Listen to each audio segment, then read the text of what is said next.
சொன்னால் போதும் செய்வேன், நீர் காட்டும் வழியில் நடப்பேன், பாதம் ஒன்றே பிடிப்பேன், என் அன்பு இயேசுவே. ஆராதனை இயேசுவுக்கே.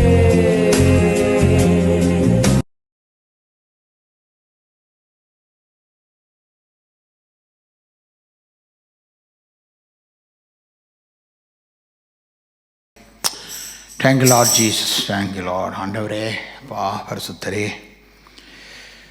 நாங்கள் இந்த இடத்துல நிற்பதும் நிர்மூலமாக இருப்பதும் கிருபை கர்த்தாவே. உம்முடைய ராஜ்யத்திற்காக ஆண்டவரே ஜனங்களை, ஆண்டவரே நீர் சகல ஜாதிகளையும் அசைய பண்ணுவேன், சகல ஜனங்களாலும் விரும்பப்படத்தக்கவர் வருவார், இந்த ஆலயத்தை மகிமையினால் நிரப்ப பண்ணுவேன் என்று சேனைகளின் கர்த்தர் சொல்லுகிறார். ஹல்லேலூயா. சகல ஜாதிகளையும் அசைய பண்ணுவேன், சகல ஜாதிகளாலும் விரும்பப்படத்தக்கவர் வருவார், இந்த ஆலயத்தை மகிமையினால் நான் ரொம்ப பண்ணுவேன் என்று சேனைகளின் கர்த்தர் சொல்லுகிறார். வெள்ளியும் என்னுடையது, பொன்னும் என்னுடையது என்று சேனைகளின் கர்த்தர் சொல்லுகிறார். முந்தின ஆலயத்தின் மகிமையை பார்க்கலும் பிந்தின ஆலயத்தின் மகிமையை பெரிதாயிருக்கும் என்று சேனைகளின் கர்த்தர் சொல்லுகிறார். இவ்விடத்திலே சமாதானத்தை கட்டளையிடுவேன் என்று சேனைகளின் கர்த்தர் உரைக்கிறார் என்று என்றார். ஹல்லேலூயா, ஹல்லேலூயா. சேனைகளின் கர்த்தர் சொல்லுகிறார், கொஞ்ச காலத்துக்குள்ளே இன்னும் ஒரு தரம் நான் வானத்தையும் பூமியையும் சமுத்திரத்தையும் வட்டாந்தரையும் நான் அசைய பண்ணுவேன் என்று சொல்லி.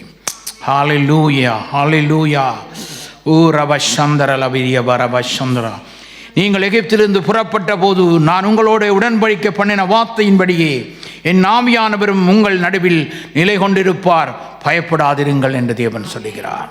ஹல்லேலூயா, ஹல்லேலூயா. நன்றி, சேனைகளின் கர்த்தர் நம்மோடு இருக்கிறார். ஆமென். ஹல்லேலூயா, ஹல்லேலூயா. அன்பின் பரலோக பிதாவே, உம்முடைய குமாரனாம் இயேசு என்னும் நாமத்திலே எங்கும் சிதறி வாழுகின்ற எம்மினமாகிய எம் தமிழினம் மட்டுமல்ல, சகல ஜாதிக்கும் இந்த சுவிசேஷம் பிரசங்கிக்கப்படும், அப்பொழுது இந்த பூமியிலே முடிவு வரும் என்று ஆண்டவர் சொல்லியிருக்கிறார். நாங்கள் இலங்கை தேசத்தில் இருந்து புறப்பட்ட நாளிலிருந்து ஆண்டவராகிய தேவன் எங்கள் மக்களோடு இந்த 127 நாடுகளுக்கு மேலாக சிதறி வாழுகின்ற எம்மினத்தோடு இயேசு பேசிக்கொண்டிருக்கிறார். இயேசு பேசும்போது கேட்பதற்கு மனதற்றவர்களாய் இந்த பூமியிலே ஜனங்கள் வாழ்ந்து கொண்டிருக்கும் போது கூட இறைவன் வானத்தையும் பூமியையும் ஒரு விசை அசைய பண்ணுவேன் என்று அவர் சொல்லியிருக்கிறார். அவர் மாறாதவராக இருக்கிறார். அவருக்கு நாங்கள் நன்றியையும் கனத்தையும் மகிமையும் செலுத்தும்படியாய் இந்த ஆலயத்திலே நாங்கள் கூடி வருகிறோம். ஆலயம் என்பது நாம் கட்டின கட்டிடங்கள் அல்ல, நாம் இறைவன் வாழும் ஆலயம் நாங்களே என்று வேதம் சொல்லுகிறபடினால், ஆண்டவரே, எத்தனையோ ஆலயங்களிலே இறைவன் இல்லாதபடியினாலே எத்தனையோ ஆலயங்கள் சிதறுண்டு போய் கிடக்கின்றன. எத்தனையோ ஆலயங்கள் சிதறுகின்றதுனாலே எத்தனையோ தலைவர்களுடைய வீடுகளிலே சமாதானம், சந்தோஷம், மகிழ்ச்சியற்றதாய் இந்த உலகத்திலே காணப்படுகிறது. அமெரிக்க தேசத்திலும் சமாதானம் இல்லை, ஆசிய தேசத்திலும் சமாதானம் இல்லை, சொந்த வீட்டிலும் சமாதானம் இல்லை என்று ஜனங்கள் ஆண்டவரை அலங்கோலப்பட்டு அலைகிற இந்த வேளையிலே உம்முடைய செய்தியானது இந்த பூமியிலே ஒரு தரம் இந்த ஜனங்களை அசைய பண்ணும்படியாய், ஒரு விசை இந்த பூமியிலே உம்முடைய வார்த்தையை அனுப்பி ஜனங்களை குணமாக்கும்படியாய் தேவனை உம்மிடத்திலே என்னை தாழ்த்துகிறேன். பாவியான எங்கள் மேல் நீ கிருபையாய் இருந்தது போல பூமியிலே வாழுகின்ற ஒவ்வொரு மனிதர் மேலும் நீ கிருபையாயிருக்கும்படி இயேசுவின் நாமத்தில் நான் ஜெபித்து இந்த வார்த்தையை உம்முடைய கரத்தில் ஒப்புக் கொடுக்கிறேன். ஏனென்றால் உம்முடைய வார்த்தைகள் ஒருபோதும் மாறிப்போவதில்லை. ஆமென், ஆமென். இப்பொழுது நான் பேசிய வார்த்தை ஆகாய் என்ற தீர்க்கதரிசி புத்தகத்திலிருந்து சொன்னேன். ஆண்டவராகிய தேவன் ஒவ்வொரு மக்களையும் ஒரு தேசத்திலிருந்து புறப்பட்டு அழைத்து வர பண்ணுகிறார். சிதறி வாழுகின்ற மக்கள் இன்றைக்கு அவருடைய சிந்தனைகள் எங்கே இருக்கிறது என்று பார்த்தால், என்னையும் என்னுடைய ராஜ்யத்தையும் தேடுங்கள், இவைகளெல்லாம் உங்களுக்கு கூட கொடுக்கப்படும் என்று அவர் சொன்னார். தேவ ராஜ்யத்திலே ஒருவரும் அவருடைய ராஜ்யத்தை தேடவில்லை. அவருடைய ராஜ்யம் எங்கே இருக்கிறது என்று ஒரு நாள் இயேசுவிடத்திலே கேட்டபோது, நீங்கள் அங்கே இருக்கிறார் இங்கே இருக்கிறார் என்றில்லை, உங்களுக்குள் தேவராட்சியம் இருக்கிறது என்று சொன்னார் இயேசு. இன்றைக்கு நாங்கள் பார்க்க போகிற இந்த சம்பவம் தசபாத்தை குறித்து நாங்கள் பேசிக்கொண்டு வருகிறோம். மல்கியாவை சுட்டிக்காட்டி பலர் ஏமாற்றி ஜனங்களிடத்திலே பணங்களை ஆசாரியர்கள் வருகி கொண்டிருக்கிற காலத்திலே நாம் வாழ்ந்து கொண்டிருக்கிறோம். இறைவன் பலிகளையும் காணிக்கைகளையும் தசபாகங்களையும் ஏற்படுத்தினதற்கு ஒரு காரணம், இயேசு கிறிஸ்து வருமளவும் இந்த பூமியிலே இவைகளெல்லாம் இவ்விதமாக இருக்க வேண்டும் என்று இறைவன் விரும்பினார். காரணம், மனிதனை ஒரு நிலைப்பாட்டுக்குள்ளே கொண்டு வந்து அவர்களை கட்டளைகளினாலே 10 விதமான கட்டளைகளாலே 156க்கும் மேற்பட்டதான கட்டளைகளினாலே இவர்களை கொண்ட்ரோல் பண்ணுவதற்கு, குதிரையை கொண்ட்ரோல் பண்ணுவதற்கு கலிங்கம் போட வேண்டி இருந்தது. அதே போலவே இந்த மனிதனை நிலைப்படுத்துவதற்கு மனிதன் எப்பொழுதுமே பொல்லாதவைகளையே சிந்திக்கிறவனாக இருக்கிறபடினாலே அந்த பொல்லாத மனிதர்கள் இறைவன் போன்று அவர்கள் மாற வேண்டும் என்பதற்காக, ஆதி மனிதனைப் போல் அவர்கள் மாற வேண்டும் என்று தேவன் விரும்பி பல கட்டளைகளை கொடுத்தார், பல பிரமாணங்களை கொடுத்தார். தேசங்களிலும் அநேக கட்டளைகள், நோர்வே தேசத்திலே சட்டங்கள், லோ என்று சொல்லப்படுகின்ற காரியங்கள் உலகமெங்கும் வைக்கப்பட்டுத்தான் இருக்கின்றது.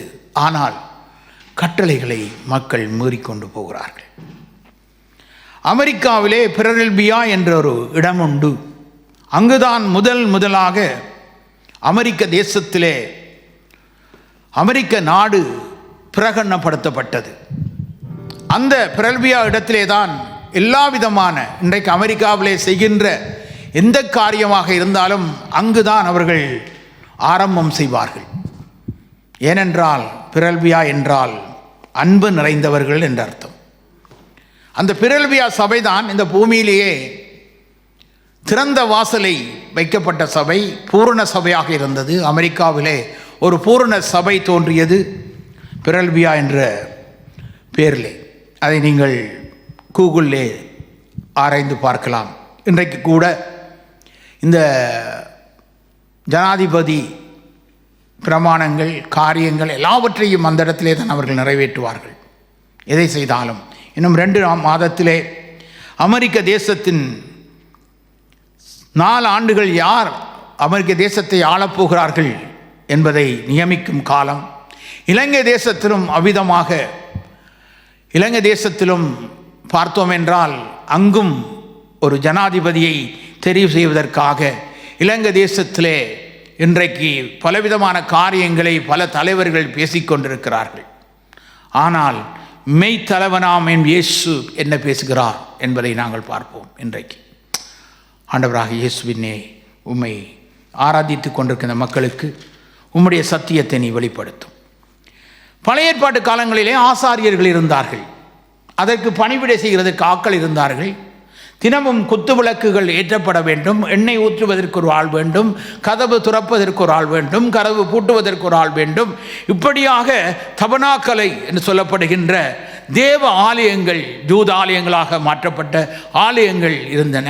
அது இயேசு கிறிஸ்து இந்த பூமிக்கு வந்து 70ஆம் நூற்றாண்டிலே தீத்து என்ற ராஜனால் அந்த ஆலயம் இடிக்கப்பட்டு சலமோன் கட்டின ஆலயத்துக்கு பின்பதாக ஒரு ஆலயம் கட்டப்பட்டது எருசலேமிலே. அந்த ஆலயமும் ஆண்டவராக இயேசு சொன்னார், ஒரு கல்லின் மேல் ஒரு கல்லாதபடி அந்த ஆலயம் இடிக்கப்பட்டு போகும் என்று சொன்னார். கிறிஸ்துவுக்கு பின் 70ஆம் நூற்றாண்டிலே அது இடிக்கப்பட்டு போய்விட்டன. அதற்கு பின்பதாக ஆண்டவராகிய இயேசு இந்த பூமிக்கு வந்ததுக்கு பின்பு அவர் எந்த விதமான ஆலயத்தையும் கட்டும்படியாக ஆண்டவர் சொன்னதாக இங்கே வேதத்திலே இல்லை. சபை என்பது மக்கள் கூடி வருகின்ற இடம், மணவாளன் மணவாட்டியை சந்திக்கின்ற இடமாக இருக்கிறது. ஒரு மணவாளன் மணவாட்டியை சந்திக்கிற இடத்திலே ஒரு புது வீட்டுக்கு செல்லும் பொழுது நாங்கள் ஏதாவது ஒரு கிஃப்டை கொண்டு போவது வழக்கம். உங்களுக்கு விரும்பினபடி அவர்களுக்கு என்ன விருப்பம் என்று நாங்கள் அறிந்து இந்த நாட்டு மக்கள் செய்வார்கள். எங்களோட நாட்டிலே நாங்கள் ஏதோ ஒன்றை விரும்புகிறோம், அதை நான் கொண்டு போய் அந்த திருமண விழாவிலே அந்த மணவாளன் மணவாட்டிக்கு நாங்கள் கொடுக்கிறோம். சில மண வீடுகளிலே நீங்கள் பார்த்தீர்கள் என்றால் அவர்கள் ஒரு பெட்டியை வைத்து அந்த பெட்டியிலே நீங்கள் விரும்பினதை போடலாம் என்று சொல்வார்கள். இது என்னுடைய மகளுடைய திருமணத்திலே அப்படி நடந்தது. விரும்பினதை நீங்கள் போடலாம். யார் யாரெல்லாம் போடுகிறார்கள் என்று அதில் எழுதி வைக்க வேண்டும், எழுதி போடுவார்கள். காரணம் என்னென்றால் அது அவர்கள் இவர்களுக்கு கடனாக கொடுப்பது.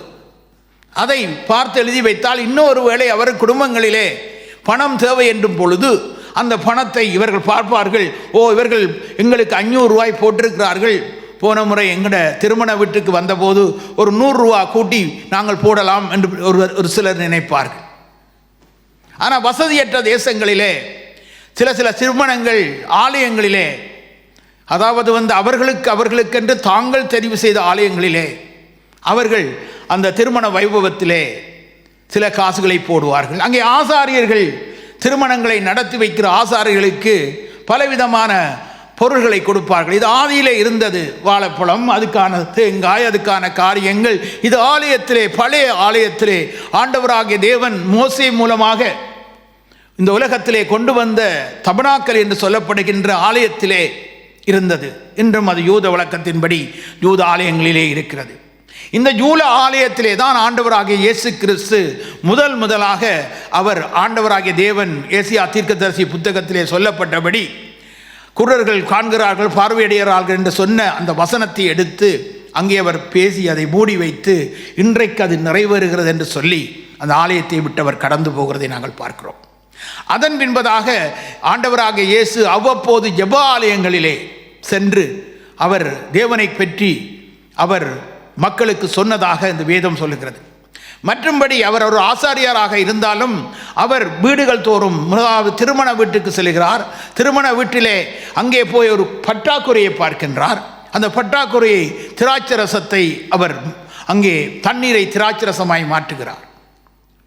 அன்பான தேவச்சனமே, நீங்கள் வாழுகின்ற ஆலயத்திலே, உங்களுடைய ஆலயத்திலே என்ன குறை இருக்கிறது, அதை நீங்கள் முதல் நிவர்த்தி செய்ய வேண்டும் என்று தேவன் விரும்புகிறார். எந்த ஆலயம்? நீங்களே அந்த ஆலயம். வேதம் சொல்லுகிறது. பல பிரசங்கங்களை நாங்கள் கேட்டுவிட்டோம், பல வார்த்தைகளை நாங்கள் கேட்டுவிட்டோம். ஆனால் நாங்கள் கீழ்ப்படிவது மிகவும் குறைவாக இருக்கிறது. என்னையும் என்னுடைய ராஜ்யத்தையும் அவர் தேடுங்கள் என்று சொல்லும் பொழுது நாங்கள் முதலாவது எதை தேடுகிறோம்? காலையில் எழுந்தவுடனே எதை தேடுகிறோம்? சிலர் வீடுகளிலே காலையில் எழுந்தவுடனே என்ன தேடுவார்கள்? ஒரு கிளாஸ் தண்ணி எடுத்து குடிப்போம் என்று தேடுவார்கள். ஒரு சிலர் ஒளிம்பி விட்டோமே என்று மலசல கூடங்களுக்கு போக வேண்டும் என்று அங்கே தேடுவார்கள். இப்படி மனிதன் தேடுகின்றது தனக்குரியவைகளை அவன் காலையிலே தேடுகிறான். ஆனால் வேதம் சொல்லுகிறது, அதிகாலையிலே என்னை தேடுகிறவர்கள் தேடுகையிலே கண்டடைவார்கள் என்று. ஹல்லேலூயா. அப்ப ராஜ்யத்தை நீங்கள் தேட வேண்டுமே, ஆனால் முதலாவது தேவ ராஜ்யம் எது என்பது உங்களுக்கு தெரிந்திருக்க வேண்டும். இன்றைக்கு தேவ ராஜ்யத்தை அறியாதவர்களாக நாம் ஒரு ஆசாரியனை தேடுகிறோம். இல்லையென்றால் ஒரு பாஸ்டர் என்று, அவர் பாஸ்டர் என்றால் டீச்சர் என்று அர்த்தம்.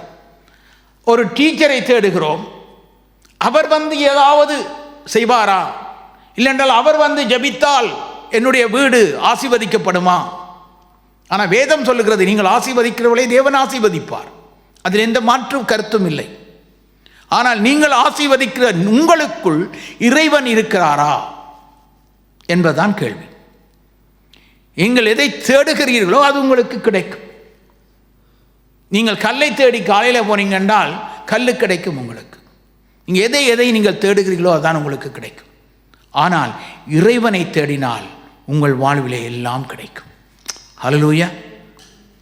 இந்த மல்கியா காலங்களிலே நாங்கள் போன வாரம் பார்த்தோம், கூலி இல்லாமல் அவன் கதவை பூட்டுவான், சூரியன் உதிக்கிற திசை துவங்கி அசமிக்கும் திசை வரைக்கும் என் நாமம் ஜாதிகளுக்குள்ளே மகத்துவமாக இருக்கும் என்று ஆண்டவர் சொல்லியிருக்கிறார். ஹல்லேலூயா. இயேசுவை நான் சொல்லித்தான் இயேசுவை அறிந்து கொள்ள வேண்டும் என்ற அவசியம் இல்லை. இயேசுவை எல்லோரும் அறிந்து கொண்டார்கள். பூமியில் இருக்கிற யார்களும் அறிந்து கொண்டார்கள். பாடல் பாடும் பொழுது புத்தன் இயேசு காந்தி பிறந்தது எதற்காக, பூமியில் எதற்காக என்று பாடுகிறார்கள். அங்கும் இயேசுவை சொல்லிவிட்டார்கள். போன வாரத்திலே ஒரு சிலருக்கு நான் அந்த மந்திரம், திருவள்ளுவர் சொன்ன மந்திரம் 5 காயங்கள் எதிராக அந்த குறித்து ராஜேஷ் என்ற ஒரு நடிகர், சினிமா நடிகர், பல படங்களிலே நடித்தவர்.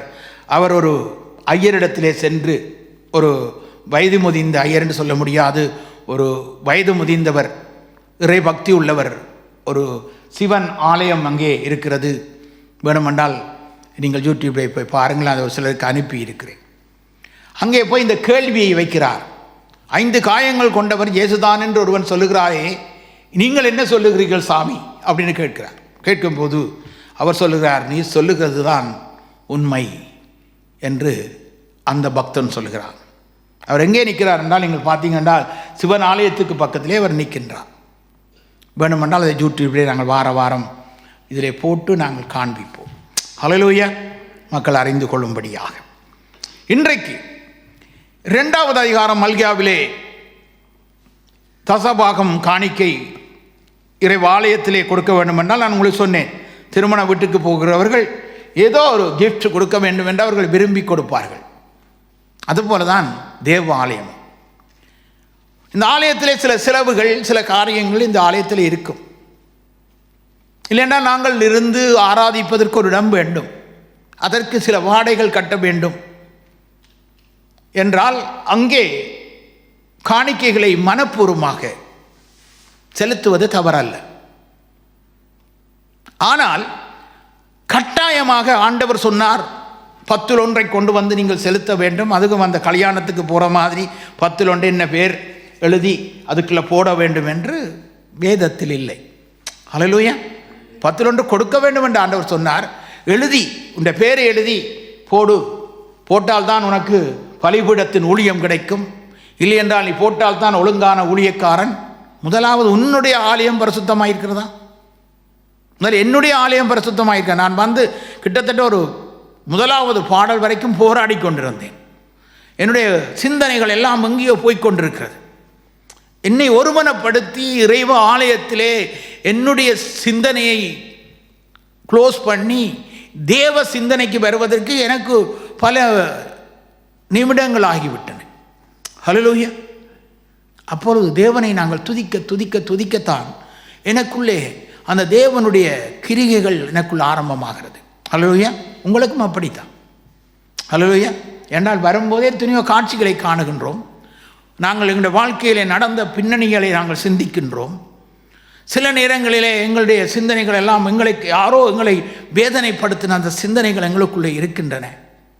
இவைகள் எல்லாவற்றையும் தாண்டி இறைவனை நான் தொழுது கொள்ள வேண்டும் என்றால் கொஞ்சம் நான் அவரை பாடி துதிக்க வேண்டும். ஹல்லேலூயா. அதுக்கு தான் நாங்கள் ஆராதனை செய்கிறோம். ஹல்லேலூயா. நாங்கள் இறைவனை ஆராதனை செய்வதற்கான நோக்கம் முதலாவது எங்களை நான் இறைவனோடு இணைத்துக் கொள்வதற்காக. ஹல்லேலூயா. அவருடைய மகத்துவங்களை சொல்வதற்காக. ஆண்டவர் சொன்னார், இன்றைக்குத்தான் பல வருடங்களுக்கு பின்பதாக ஆண்டவர் இன்றைக்கு பேசினார், முந்தின மகிமை பார்க்கலும் இந்த ஆலயத்தை நான் கட்டுவேன் என்று அவர் சொல்லியிருக்கிறார். ஹல்லேலூயா. இது வேதத்தினூடாக சொன்னது, அவருடைய வார்த்தை. நான் விசுவசித்தால் அந்த மகிமையை நான் காண்பேன், நீங்கள் விசுவசித்தால் நீங்கள் அதை காண்பீர்கள். ஹல்லேலூயா. அவ்வளவுதான். என்றால் பூமியிலே மனிதனுடைய வாழ்க்கை கடந்து போகிறது. ஒரு இடத்திலே ஆயிலும் இறைவன் உனக்கு இவ்வளவுதான் வயது, இதோடு நீ முடிந்தா என்று அவர் சொன்னதே இல்லை. ஹல்லேலூயா. ஒரு இடத்துல எசேக்கியேல் என்ற ராஜாவுக்கு போய் சொல்லுகிறார், தீர்க்கதரிசி. அவன் நல்ல காரியங்களை செய்தவன். திரும்பி பார்க்கிறான், பார்த்து சிவருக்கு பின்னால் பார்த்து ஆண்டவரே என்று அழுகிறான், கதறுகிறான். பிறகு அந்த தீர்க்கதரிசி சொல்லுகிறார், போய் சொல், இன்னொரு 15 ஆண்டுகளை நான் உனக்கு கூட்டித் தருகிறேன். ஆனால் கூடி வாழ்ந்த நாட்களிலே ஒருவன் வருகிறான் அவனிடத்திலே, அவன் தன்னுடைய பண்டகசாலை எல்லாத்தையும் காட்டி விடுகிறான். ஆண்டவர் சொல்லுகிறார், ஒரு நாளும் உன் பண்டகசாலையை காட்டக்கூடாது, உன்னுடைய வாழ்க்கையை பற்றி இன்னொருவனுக்கு சொல்லாதே. ஹல்லேலூயா. எங்களோட வாழ்க்கையை இறைவனிடத்திலே சொல்லுவோம். ஹல்லேலூயா. நாங்கள் சகோதரர்கள் சில விஷயங்களை பகிர்ந்து கொள்வது தவறல்ல. அந்தரங்கமான இந்த காரியத்தையும் இன்னொருவனிடத்திலே பேசாதே. ஹல்லேலூயா. அதுக்கு பின்பு அந்த எசேக்கியா ராஜாவுக்கு அந்த 15 ஆண்டுகள் அவனுக்கு கூட்டி கொடுக்கப்பட்டது உண்மைதான். ஆனால் பின்காலங்களிலே அவனுடைய அந்த பண்டகசாலையை வந்து அவர்கள் கொள்ளையடித்து போய்விட்டார்கள். ஹல்லேலூயா. இவ்விதமாக தான் இந்த பூமியிலே அன்பான தேவஜனமே, உன்னுடைய அந்தரங்கத்தை இறைவனிடம் பேசு. ஹல்லேலூயா. இந்த ஒருவனும் இந்த பூமியிலே புனிதன் இல்லை. ஹல்லேலூயா. ஏதோ ஒரு கட்டம் வரும்பொழுது நீ அவனோடு எதிர்த்து ஏதாவது பேசிவிட்டால் உன்னுடைய பழைய வாழ்க்கை எல்லாத்தையும் அவன் அள்ளி கொட்டி விடுவான் எல்லா இடத்திலும். ஹல்லேலூயா. பேசாதே. இது உங்களுக்கு ஒரு ஆலோசனையாக நான் சொல்லுகிறேன். ஹல்லேலூயா. என்ற நான் அதை அனுபவித்தபடியால் சொல்லுகிறேன். பல விடயங்களை நாங்கள் மறைத்து வைக்கும்போது அது இறைவனோடு போய்விடும். ஹல்லேலூயா. உன் வாழ்க்கையோடு போய்விடும். அதை நீ வெளியரங்கமாய் சொல்லும் பொழுது உன் சிநேகிதன் ஒரு நாள் உனக்கு நன்மை செய்கிறது மாதிரி அவன் பேசுவான், கதைப்பான், சொல்லுவான், எல்லாம் செய்வான். ஆனால் ஒரு நாள் உனக்கு விரோதமாக அவன் எழும்பும்போது அன்றைக்கு காயினை ஆபேல் கொண்டது போலதான் இன்றைக்கு மனிதன் வாழ்ந்து கொண்டிருக்கிறான். ஹல்லேலூயா. ஆசாரியரிடத்திலையும் போய் சொல்லாது. இன்றைய செய்திக்குள்ளாக நாங்கள் கடன் செல்வோம். வாசிங்கள் 2வது அதிகாரம் மல்கியாவிலே 1வது வசனம். இப்போதும் ஆசாரியர்களே, இந்த கட்டளை உங்களுக்குரியது. இது மல்கியாவின் காலத்திலே கிறிஸ்து வருவதற்கு 400-500 ஆண்டுகளுக்கு முன்பதாக மல்கியாவை கொண்டு ஆசாரியர்கள், அன்றைக்கு இருந்த ஆசாரியர்கள் தேவ ஆலயங்களிலே, பழைய ஏற்பாட்டு காலத்திலே மோசே மூலமாக கட்டப்பட்ட ஆலயங்களிலே ஆசாரிய வகுப்பிலே இருந்த லேவியருக்கு சொல்லப்பட்ட இந்த வார்த்தை. ஆசாரியர்களே, இந்த கட்டளை உங்களுக்குரியது. நீங்கள் கேளாமலும் என் நாமத்துக்கு மகிமையை செலுத்தும்படி இதை சிந்தியாமலும் இருந்தால் நான் உங்களுக்குள்ளே சாபத்தை அனுப்பி உங்கள் ஆசீர்வாதங்களையும் சாபமாக்குவேன். ஆம், நீங்கள் அதை சிந்தியாமல் போனதினால் அவைகளை சபித்தேன் என்று சேனைகளின் கர்த்தர் சொல்லுகிறார். சேனைகளின் கர்த்தர், ஆசாரியர்களே, இந்த கட்டளை உங்களுக்குரியது. எந்த கட்டளை உங்களுக்குரியது? 14 வசனத்தை வாசியுங்கள். மேலே 1ஆம் அதிகாரம் 14வது வசனம். தன் மந்தையில் கடா இருக்கையில் கெட்டுப்போனதை ஆண்டவருக்கு நேர்ந்து கொண்டு பலியிடுகிற கபடஸ்தன் சபிக்கப்பட்டவன்.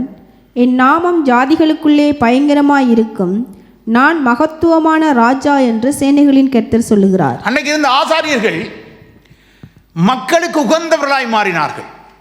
அவன் எண்ணத்தை கொண்டு வந்து ஆலயத்திலே செலுத்தினாலும் அதை, அந்த மந்தைகளை அது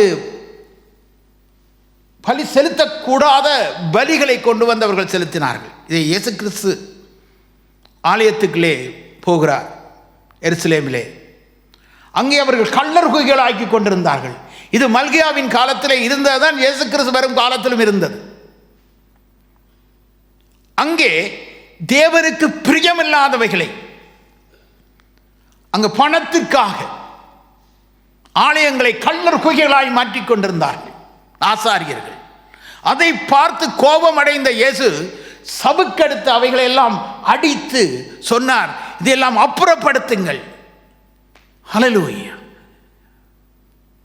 ஆசாரியர்கள் அன்றைக்கு என்ன செய்தார்கள்?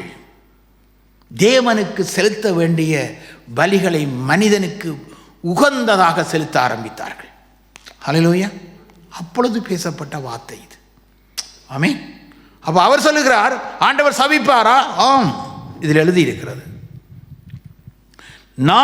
அவர் சொல்லுகிறார், நீங்கள் இதை சிந்தியாமல் போனால் என் ஆலயத்திலே, உங்கள் ஆலயம், நீங்கள் தான் தேவனுடைய ஆலயமாயிருக்கிறீர்கள், உங்களுடைய ஆலயத்துக்குள்ளே தீட்டானதை உங்கள் ஆலயத்துக்குள்ளே நீங்கள் வைத்திருந்தால், நீங்கள் கபடஸ்தனாயிருந்தால், உங்களுக்குள்ளே கபடமான காரியங்கள் இருந்தால், உங்களுக்கு தேவனுக்கு பிரியமில்லாத காரியம் உங்கள் வாழ்க்கையிலே உங்களுக்குள் இருந்தால், இன்றைக்கு இருக்கிற ஊழியர்களே நீங்கள் கேளுங்கள். ஹல்லேலூயா. முதல் நீங்கள் கேளுங்கள் என்று எங்களை பார்த்து சொல்லுகிறார். ஆமென். முதலாவது யார் கேட்க வேண்டும்? நான் கேட்க வேண்டும். நான் தான் உங்களுக்கு சொல்லுகிறேன். ஆமென். அப்ப என்னத்தினால் உங்களுக்கு சாபம் வருகிறது? நீங்கள் உங்களுடைய ஆலயத்தை பரிசுத்தமாக வைத்திருக்க வேண்டும். நீங்கள் என்ன சேர்ச்ச துப்புரவா வைத்திருக்க வேண்டும் என்று சொல்லி ஒரு ஆலயத்தை கட்டிவிட்டு அதை சேர்ச்சு என்று சொல்லி அதுக்குள்ளே நின்று கொண்டு இதை சுத்தமாக வைத்துக் கொள்ளுங்கள், இதை சுத்தமாக வைத்துக் கொள்ள, இதை சுத்தமாக வைத்துக் கொள்ள ஆண்டவர் சொல்லவில்லை. ஆண்டவர் சொன்னது உங்களை நீங்கள் பரிசுத்தம் பண்ணிக்கொள்ளுங்கள். ஹல்லேலூயா. யோசுவா அதைத்தான் சொன்னார். இன்றைக்கு உங்களை பரிசுத்தம் செய்து கொள்ளுங்கள், நாளைக்கு தேவன் உங்களுக்கு அற்புதம் செய்வார். ஆமென். நீங்கள் இன்றைக்கு இந்த வார்த்தையை கேட்கிற நீங்கள் உங்களை பரிசுத்தம் பண்ணிக்கொண்டால் நாளைக்கு உங்கள் வாழ்க்கையிலே தேவன் அற்புதம் செய்வார். ஹல்லேலூயா. நீங்க மற்றவரை பக்கத்து வீடை பரிசுத்தம் பண்ண சொல்லி ஆண்டவர் சொல்லவில்லை. ஹல்லேலூயா. உங்கள் வீட்டை ஆசாரியர்களே, பாஸ்டர்மாரே, அப்போஸ்தலர்களே, தீர்க்கதரிசிகளே, சுவிசேஷர்களே, நீங்கள் உங்களை பரிசுத்தம் பண்ணிக் கொள்ளுங்கள். ஹல்லேலூயா. இப்போ இதுவும் பொருந்தும் தானே. காணிக்க தசபாகம் போட வேண்டும் 10 என்று சொல்லி மல்கியாசிலிருந்து பேசுகிற உங்களுக்கு, இல்லைன்னா எனக்கு, நான் பேசுறதில்லை, எனக்கு இது பொருந்தும் தானே. வேதம் இதைத்தானே எடுத்து பேசுகிறீர்கள். அப்ப தேவ ஜனங்களுடைய பணத்திலே உங்களுக்கு வீடு வாசல்களை வாங்கவோ இல்லைன்னா உங்களுக்கு ஒரு பொருள்களை வாங்கவோ தேவன் அனுமதிப்பதில்லை. உங்களுக்கு ஒரு சம்பளம் கொடுத்தால் அந்த சம்பளத்துக்குள்ளே நீங்கள் வாழ கற்றுக்கொள்ளுங்கள். ஹல்லேலூயா. நீங்க வேண்டி பாக்கெட்டுக்குள்ள போட்டுக்கொண்டு போய்கொண்டே இருக்காதீர்கள். ஆமென். அதற்கு தேவன் ஒருபோதும் அனுமதிப்பதில்லை. 10 கொண்டு வாங்கள், வராவிட்டால் ஆண்டவர் உங்களை ஆசீர்வதிக்க மாட்டார், அப்படியெல்லாம் அவர் சொல்லவில்லை. மனப்பூர்வமாக, ஹல்லேலூயா, தேவ பணிக்காக, தேவனுடைய வேலைக்காக நீங்கள் செலுத்துவதில் தவறில்லை. ஹல்லேலூயா. ஆனால் கட்டாயமாக கொண்டு வந்து உங்களை வருத்தி, உங்களை ஒடுக்கி, நீங்கள் சாப்பிடாமல், நீங்கள் 2500 ரூபா சம்பளம் எடுத்து காலையிலே போய் கூலி வேலை செய்து, இலங்கையிலே, இந்திய பகுதிகளிலே, பல தேசங்களிலே, இங்கும் தான் எத்தனையோ பேர் காலமேலே போய் காலம் முழுவதும் அவர்கள் எத்தனையோ கட்டிடங்களை கழுவென்று கழுவி அவர்கள் அந்த பணத்தை சம்பாதித்து அதிலே அவர்களுக்கு எல்லாவற்றையும் கட்டி, அதற்கு பின்பு அவர்களிடத்திலே கொஞ்சம் பணம் இருக்கும், பில்லெல்லாம் கட்டி முடியும். அதை நீங்கள் கொண்டு வந்து ஆலயத்திலே போடுங்கள் என்று நீங்கள் சொல்லும்போது ஒரு தகப்பன் தன் பிள்ளையை பார்த்து அப்படி சொல்லுவாராம். சற்று சிந்தியுங்கள், சற்று சிந்திக்கும்படியாக சொல்லுகிறேன். மல்கியாவை வைத்து வியாபாரம் பண்ணாதீர்கள். ஹல்லேலூயா. இது வியாபார பொருள் அல்ல, இது தேவ வார்த்தை, ஒரு மனிதனுடைய வாழ்க்கையை கட்டி எழுப்பக்கூடியது. இந்த வார்த்தையை விசுவாசிக்கிறவருடைய வாழ்விலே இது ஒரு பலமானது. ஹல்லேலூயா. 12 வயதிலிருந்து கிறிஸ்து இயேசு என்றால் எனக்கு தெரியும், அவர்தான் கடவுள் என்று எனக்கு தெரியும். இன்று வரைக்கும் என் ஆண்டவராக இயேசு கிறிஸ்து எனக்கு போதுமானவராகவே இருக்கிறார். ஹல்லேலூயா. அதனால் தான் நான் சொல்லுகிறேன், அதனால் தான் நான் பேசிக்கொண்டிருக்கிறேன். ஹல்லேலூயா. பணம் வரும்போது, பிறக்கும்போது யாரும் பணத்தோடு பிறப்பதில்லை, நிர்வாணமாக பிறக்கிறார்கள். வளர வளரத்தான் இது பாவம், இது சரியில்லை, இது பிழை என்பது அந்த குழந்தைக்கு தெரியும். ஹல்லேலூயா. அப்படியாலே இதோ நான், வாசியுங்கள் 3வது வசனம். இதோ நான் உங்களுடைய பயிரை கெடுத்து உங்கள் பண்டிகைகளின் சாணியையே உங்கள் முகங்களில் இறைப்பேன், அதனோடே கூட நீங்களும் தள்ளுபடியாவீர்கள். இது யாருக்கு சொன்னது? அடுத்த வசனத்தை வாசிப்போமா, வாசிங்க. லேவியோடே பண்ணின என் உடன்படிக்கை நிலைத்திருக்கும் படிக்கு இந்த கட்டளையை உங்களிடத்திற்கு அனுப்பினேன் என்கிறதை அப்பொழுது அறிந்து கொள்வீர்கள் என்று சேனைகளின் கர்த்தர் சொல்லுகிறார். யாருக்கு? லேவிக்கு சொன்னது. ஹல்லேலூயா. லேவிதான் ஆசாரிய வம்சம். ஹல்லேலூயா. ஆண்டவரால் தெரிவு செய்யப்பட்ட ஆசாரியன். ஹல்லேலூயா. அன்றைக்கு ஆலயங்களுக்காக, ஆலய வேலைகளை செய்வதற்காக அவனுக்கு பூமியோ காணியோ ஒன்றும் இல்லை. ஹல்லேலூயா. அவன் ஆலயத்திலே வருகிற அந்த ஆண்டவருக்கு பணிவிடைகளை செய்து ஆண்டவர் மக்களை வழிநடத்துவதற்காக ஏற்பாடு பண்ணப்பட்டதுதான் தபனாக்கலை. ஹல்லேலூயா. அந்த தேவ பலிபீடங்கள், தேவ காரியங்கள், தேவான ஆராதனைக்கேற்ற முறைமைகள் எல்லாம் மனிதனை ஒழுங்கு பண்ணும்படியாக. ஹல்லேலூயா. அதற்கு ஒருவன் தேவையாக இருந்தது. அதுக்காக ஆரோனை தேவன் தெரிந்து கொண்டார். ஆமென். ஆரோனுடைய வம்சத்தை தேவன் ஆசீர்வதித்தார். எப்படி ஆசீர்வதித்தார்? அங்கே கொண்டு வருகின்ற அந்த நாட்களிலே இருந்தது வெள்ளியும் பொன்னும் இருந்தது மோசேயுடைய காலத்திலே. அதற்கு முன்பு அது இருக்கவில்லை. அதற்கு முன்பதாக அங்கே பொருளை கொடுத்து பொருளை வாங்குவார்கள். இவர்கிட்ட அரிசி இருந்தால் இவர் கொடுத்து அவர்கிட்ட காகரி வாங்குவார். ஹல்லேலூயா. பண்டமாத்து என்று சொல்லுவார்கள். அப்ப லேவிக்கு சொல்லுகிறார். இது நாங்களே யாருக்கு சொல்லுகிறோம் என்றால் சபைக்கு வர ஜனங்களுக்கு சொல்லிக் கொண்டிருக்கிறோம். ஹல்லேலூயா. ஆசாரியனுக்கு சொல்ல வேண்டியதை ஆசாரியனுக்கு சொல்ல வேண்டும். இது இறைவன் ஆசாரியனோடு பேசினது. இன்றைக்கு யார் ஆசாரியர்கள்? வேதம் சொல்லுகிறது, நீங்கள் எல்லோரும் ராஜாக்களும் ஆசாரிகளுமாய் இருக்கிறீர்கள். ஹல்லேலூயா. நீங்கள் தான் எல்லோருமே.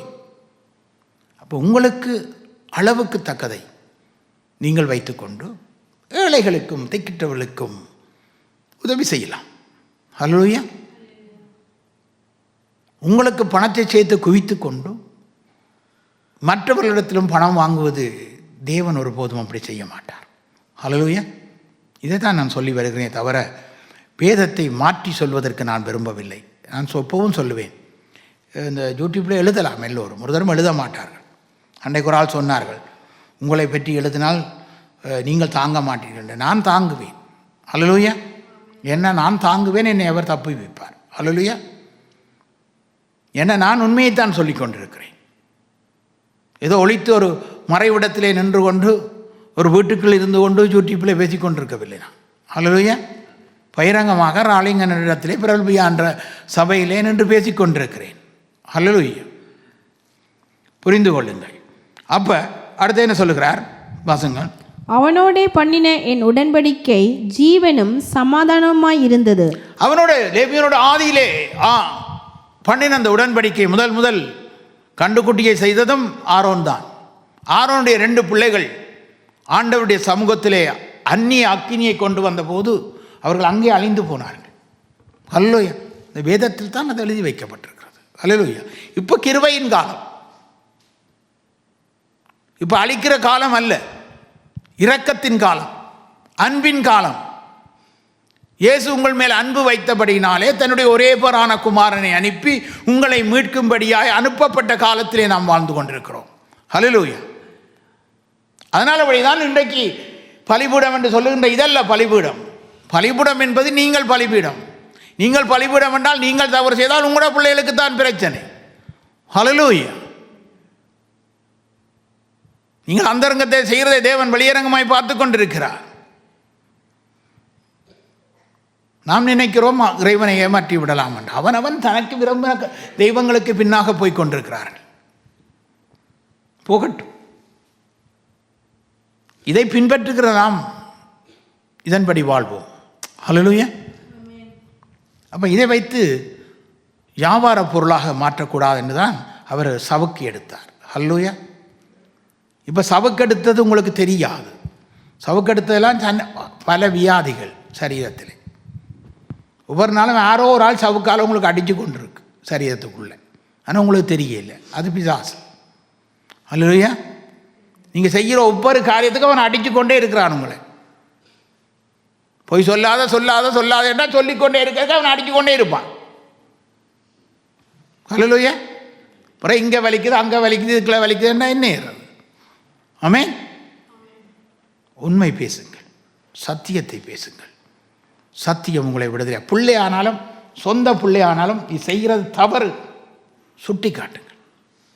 ஹல்லேலூயா. இப்படி செய்யாதே. நான் போன வாரத்தில் சொன்னேன்னு நினைக்கிறேன். லுகோஸ்லாவியாவில் இருந்து இப்போ இங்கே நோர்வேல அவன் அரெஸ்ட் பண்ணப்பட்டான். அவனுடைய தாய் அந்த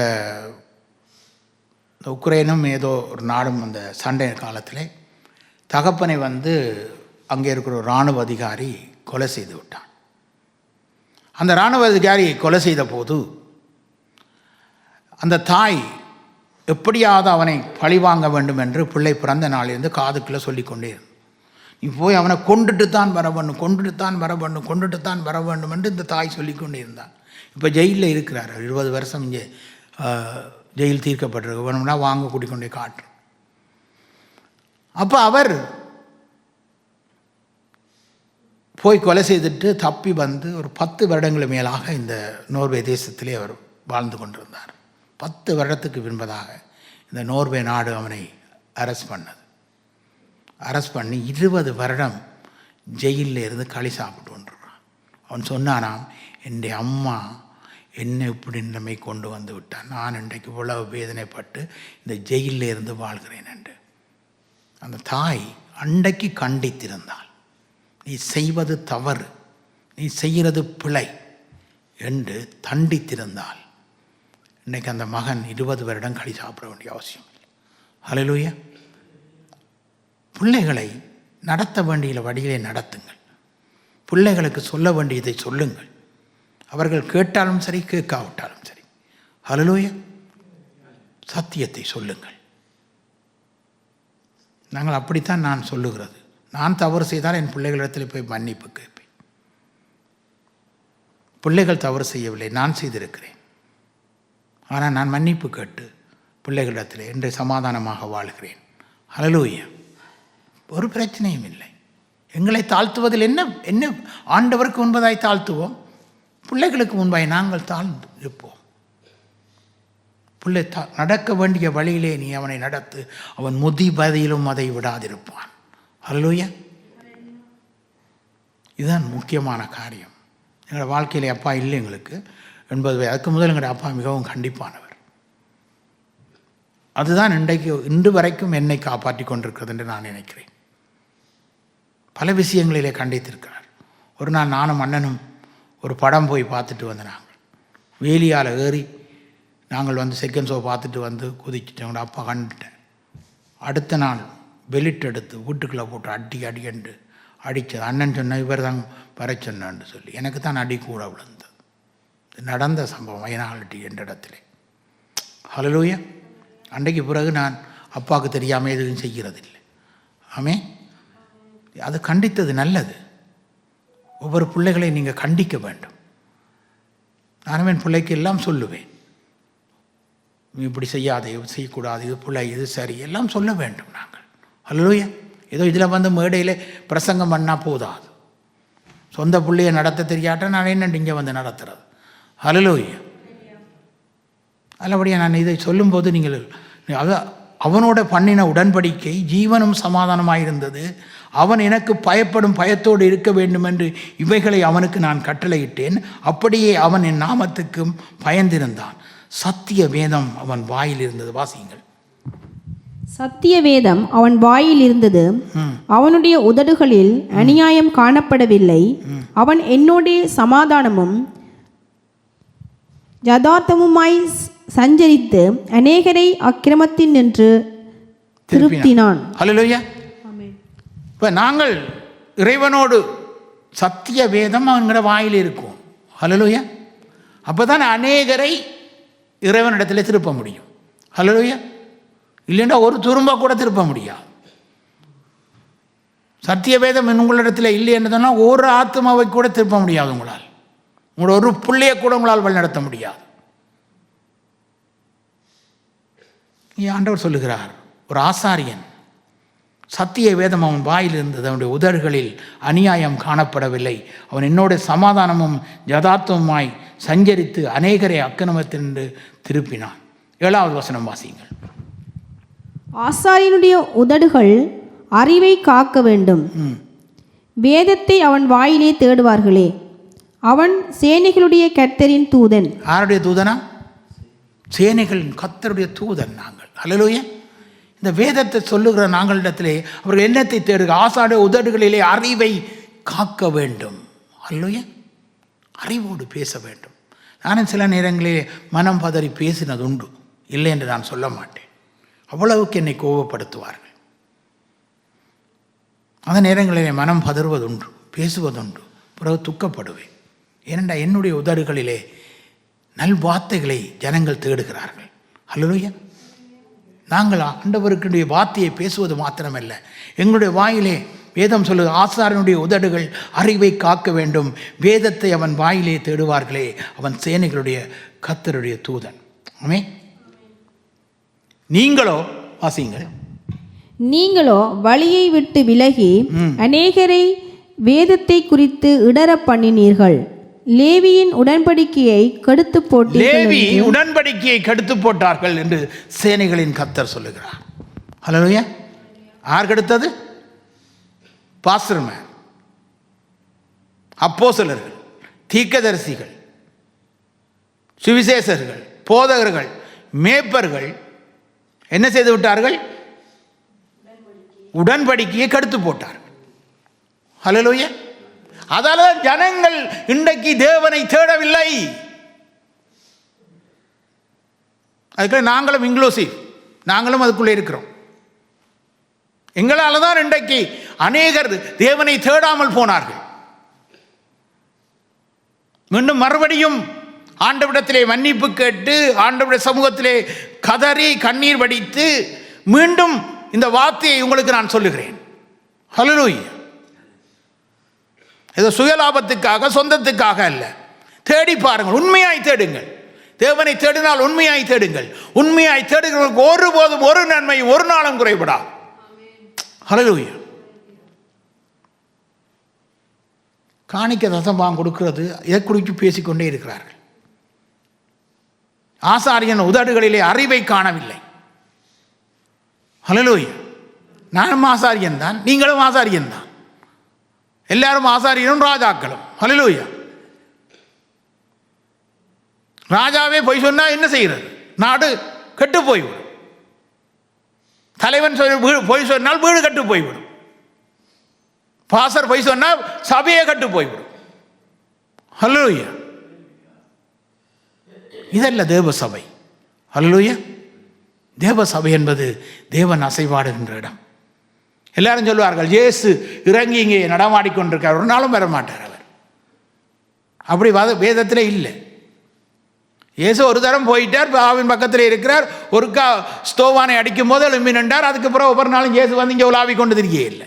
ஹல்லேலூயா. பரிசுத்த ஆவியானவர் அசைவாடி கொண்டிருக்கிறார். ஹல்லேலூயா. இயேசு அங்கே நிற்கிறார், இயேசு இங்கே நிற்கிறார்னா இயேசு இங்கே நிற்க இல்லை. ஆமென். இயேசு பிதாவின் வலது பக்கத்திலே வீற்றிருந்து கொண்டிருக்கிறார். வேதம் சொல்லுகிறது. நீங்கள் சொல்றதை நாங்கள் கேட்க முடியாது. ஆமென். நான் சொல்றேன் நீ கேட்கக்கூடாது. வேதத்தில் இருக்காண்டு வேதத்தை ஆராய்ந்து பார். ஹல்லேலூயா. அதனாபடினாலே அடுத்த 9ஆம் வசனத்தை வாசித்து அடுத்த முறை நாங்கள் இந்த சபாமன்றது ஒரு பெரிய ஸ்டோரியாக சொல்ல வேண்டியிருக்குது. ஹல்லேலூயா. கொஞ்சத்துக்கு முடிக்கலாம். ஆமென். நீங்கள் என் வழிகளை கைக்கொள்ளாமல் வேதத்தை குறித்து பட்சபாதம் பண்ணினபடியினால் நானும் உங்களை எல்லா ஜனத்துக்கு முன்பாகவும் அற்பரும் நீசருமாக்கினேன். ஹல்லேலூயா. நாங்கள் செய்தாலே, நான் செய்ததுனால என்னை எல்லாரும் பார்த்து சிரிக்கிறான். ஏன் சிரிக்கிறான்? நாம சரியா நடக்காதனால. ஹல்லேலூயா. நாங்கள் பக்கத்து அவன் நடக்கல, அவன் நடக்கல, இவன் நடக்கல, இவன் நடக்கலன்னு சொல்லிக்க நீங்க நடக்கிறீங்களான்னு பாருங்க முதலாவது. ஆமென். நான் என்னத்தான் பார்க்குறேன்? முதலாவது கண்ணாடியில் போய் நின்றா யார் தெரியும்? பக்கத்து வீட்டுக்காரன் தெரியுமா? நீங்களாம் தெரிவீங்க. அதே மாதிரி ஆண்டவர் உங்களை பார்க்கிறார். ஹல்லேலூயா. நீங்கள் உங்களுடைய உதடுகளிலே இறைவனுடைய வார்த்தையை தேவன் ஜனங்கள் தேடுகிறார்கள். ஹல்லேலூயா. அதனால உங்களோட வார்த்தைகள் சுருக்கமாக இருக்கட்டும். அடுத்த வாரம் நாம் பிதாவு குறித்து சில விஷயங்களை கற்றுக்கொள்வோம். தசபாம் இதுக்கு பிறகு தான் எல்லாம் வரும். ஆமென். தொடர்ந்து நாங்கள் பார்ப்போம். இதை மட்டும் சற்று சிந்தியுங்கள். ஆசாரியர்களே, லேவியர்களே, மூப்பர்களே, போதர்களே, எல்லாருமா சேர்ந்து இருந்து வேதத்தை சிந்தியுங்கள். ஆமென். அதுக்கு பிறகு இந்த வேதத்தை பற்றி பேசலாம் வெளியில். ஆமென். முதலாவது நீங்கள் சிந்தித்து இந்த கண்ணாடியில் பாருங்க எங்கே அழுக்கு இருக்குண்டு பார்த்து முதல் உங்களோட அழுக்கு எல்லாத்தையும் துடைச்சிட்டு அப்புறம் வந்து இதை பற்றி பேசுவோம். ஹல்லேலூயா. அப்போ தான் இந்த வேதம் இந்த உலகத்து ஜனங்களுடைய வாழ்க்கையை திருப்பும். ஹல்லேலூயா. அப்படியா நாங்கள் ஜெபம் பண்ணோம். எழுந்து நின்று ஆண்டவரிடத்தில் நாங்கள் தாழ்த்துவோம். நாங்கள் எல்லோரும் குறைவுள்ளவர்கள், ஒருவரும் நிறைவானவர்கள் இல்லை. ஹல்லேலூயா. காலங்கள் கடந்து போகிறது. எங்களுடைய சரீரம் இறைவனுடைய ஆலயமாக இருக்கிறது. ஹல்லேலூயா. இந்த ஆலயத்தை நீங்கள் கெடுத்தால் இதை அவர் டிஸ்ட்ராய், அதாவது அதை உடைத்து போடுவார்னு சொல்லப்பட்டிருக்கு. அல்லேலூயா. இன்றைக்கு இந்த ஆலயங்களிலே பலவிதமான காரியங்கள் இருப்பதற்கான காரியம் எங்களுடைய வாயின் வார்த்தைகள். அல்லேலூயா. வாயின் வார்த்தைகள் சுருக்கமாக இருக்கட்டும். நானும் பல தடவைகள் யோசிக்கிறேன், என்னுடைய மனக்கதல்களை குமரல்களை பலரிடத்திலே சொல்வதுண்டு. சொல்லக்கூடாது என்பது நான் சொல்லவில்லை, யாரிடத்தில் சொல்ல வேண்டும் என்பது ஜாக்கிரதையாக இருக்க வேண்டும். அல்லேலூயா. என் வாழ்க்கையிலே நம்பி சொன்ன எத்தனையோ பேர் எங்களை அவமானப்படுத்தி இருக்கிறார்கள். அல்லேலூயா. ஆனால் அப்படியால் தயவு செய்து இறைவனோடு பேசுங்கள், உண்மையான நண்பரிடத்திலே பேசுங்கள். அல்லேலூயா. அவர்கள் ஒருபோதும் உங்களை காட்டி கொடுக்க மாட்டார்கள். அல்லேலூயா. நீங்கள் ஜூதாசிடத்திலே பேசினீர்கள் என்றால் கட்டாயம் ஜூதாஸ் போய் காட்டி கொடுப்பான். அல்லேலூயா. நீங்கள் ஜூதாசிடம் பேச வேண்டாம். அல்லேலூயா. ஒரு பேதுருவை பார்த்து பேசுங்கள். ஆமென். இல்லைன்னா ஒரு பவுலை பார்த்து பேசுங்கள், அவன் போய் காட்டி கொடுக்க மாட்டான். அல்லேலூயா. ஒருபோதும் மறந்து விடாதீர்கள், ஜூதாசிடத்தில் பேசாதீர்கள். ஆமென்.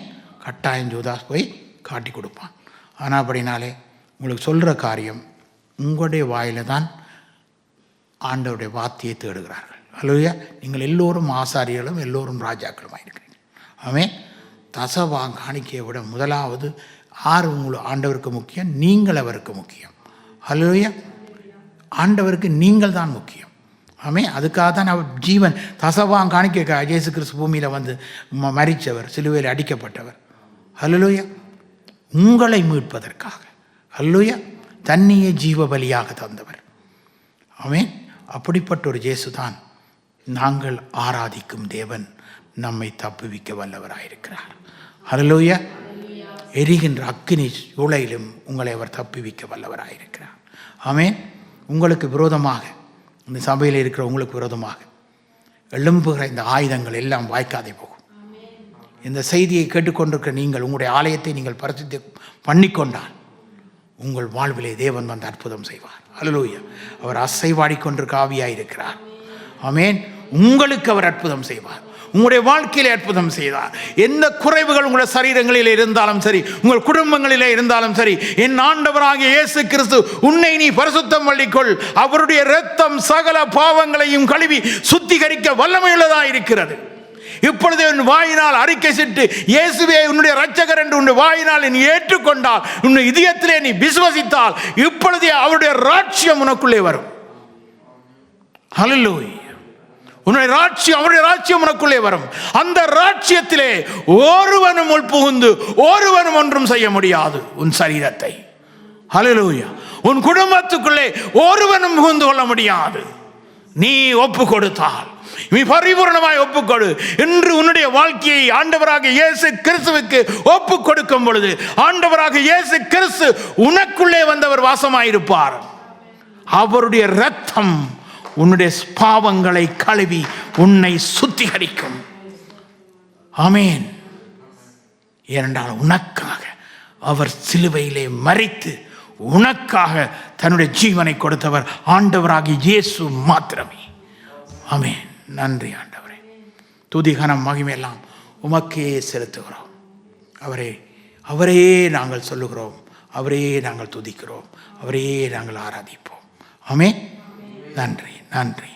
நோவா பலி செலுத்தினான், என்று இயேசு உங்களுக்காக தன்னையே பலியாய் தந்திருக்கிறார். ஆமென். அவருடைய பலி உனக்கு போதுமானதாக இருக்கிறது. இன்றைக்கு உனக்கு விடுதலை நாள். இன்று இன்று இன்று நாளை என்று தள்ளி போடாதே. இன்று இந்த வேளையில் ஆண்டவராக இயேசுவே, இனிமேல் நான் இந்த பாவங்களுக்கு செய்வதில்லை ஆண்டவரே, என்னை மன்னித்து எனக்கு மனமிறங்கும் ஆண்டவரே என்று கேட்கும்போது, கர்த்தருக்கு பயப்படுகிற மனிதனுடைய ஆசீர்வாதம் அத்தனை முன் வாழ்வில் வந்து கிடைக்கும். இயேசுவின் நாமத்தில் ஜெபிக்கிறேன் நல்ல பிதாவே, ஆமென். இப்பொழுது சொல்லுவோம். என் ஆத்துமாவே கர்த்தரை சோத்தரி, என் முழு உள்ளமே உடைய பரிசுத்த நாமத்தை சோத்தரி. என் ஆத்துமாவே கர்த்தரையே சோத்தரி, அவர் செய்த சகல நன்மைகளையும் உபகாரங்களையும் மறவாதே. என்ன நன்மை? உன் அக்கிரமங்களை எல்லாம் அவர் மன்னிக்கிறார், உன் நோய்களை எல்லாம் அவர் குணமாக்குகிறார், உன்னை அழிவுக்கு விலக்கி அவர் மீட்கிறார், கிருபையினாலும் இரக்கங்களினாலும் உனக்கு முடிசூட்டுகிறார், நன்மையினால் உன் வாயை அவர் திருப்தியாக்குகிறார், கழுகுக்கு சமமாய் உன்னுடைய வயதை அவர் வாழ வயதாய் மாற்றுகிறார். ஒடுக்கப்பட்டிருக்கிறாயா? உனக்கு அவர் நன்மை செய்கிறார். ஆமேன் ஆமேன் ஆமேன் என்பதாகும். அந்த பிதாவுடைய அன்பும் தேவகுமாருடைய கிருபையும் பரிசுத்த ஆவியானுடைய ஐக்கியமும் அன்னோன்யமும் அன்பும் எங்கள் அனைவரோடும் இருப்பதாக. ஆமேன். ஒருவரை கரங்களை கொடுத்து மகிழ்ச்சியோடும் சமாதானத்தோடும் இங்கே இருக்கின்ற பந்தியிலே கலந்து கொண்டு கடந்து செல்லும்படி உங்களை அன்போடு கேட்டுக்கொள்கிறோம். ஒவ்வொரு வாரமும் ஞாயிற்றுக்கிழமை 4 மணிக்கு நோர்வே நேரத்தின்படி